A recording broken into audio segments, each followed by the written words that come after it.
মোদের গরব মোদের আশা, আমরি বাংলা ভাষা। গানের অমর স্রষ্টা ও ঊনবিংশ শতাব্দীর প্রখ্যাত কবি, সাহিত্যিক, গীতিকার, সুরকার, গায়ক ও সঙ্গীতজ্ঞ ছিলেন ব্যারিস্টার অতুল প্রসাদ সেন। জন্মের পর অধিকাংশ সময় ভারতের লখনৌতে কাটালেও ভুলে যাননি নিজ গ্রাম ও গ্রামের মানুষকে। এলাকাবাসীর মাঝে শিক্ষার আলো ছড়িয়ে দিতে পিতা ও পিতামহের নামে প্রতিষ্ঠা করেন বিদ্যাপীঠ, যা এখন তার স্মৃতি বহন করছে। শরীয়তপুর প্রতিনিধি আবুল বাশারের তথ্য ছবিতে ডেস্ক রিপোর্ট।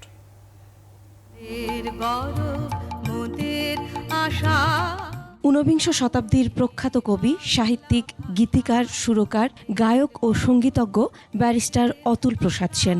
বাংলা সাহিত্যের পঞ্চকবির একজন তিনি।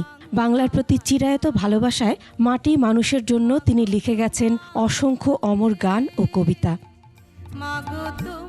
অতুল প্রসাদ সেনের পৈতৃক বাড়ি শরীয়তপুর জেলার নড়িয়ার মগর গ্রামে। 1871 সালের 20 অক্টোবর ঢাকায় জন্মগ্রহণ করেন।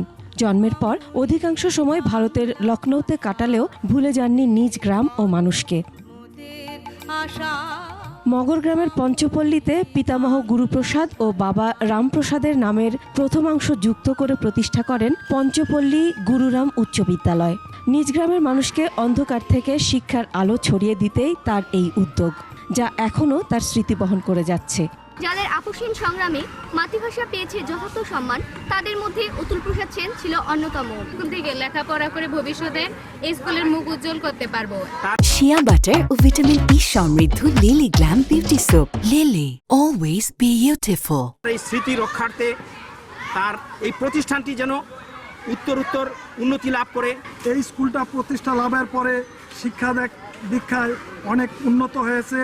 গ্রামে তার বাবার তৈরি বসতঘরে বাস করছেন প্রতিবেশীরা। বেদখল হয়ে গেছে সম্পত্তি। এই বিল্ডিং ভাঙ্গা পড়ে গেছে, তারপরে আমরা নতুন করিয়া ঠিক করিয়া তারপর টিন সেট করছি। অতুল প্রসাদ সেনকে নিয়ে গর্বিত এলাকাবাসী। উনি যে স্কুলটা প্রতিষ্ঠিত করে গেছেন, এই জন্য আমরা অনেক লাভবান তাতে।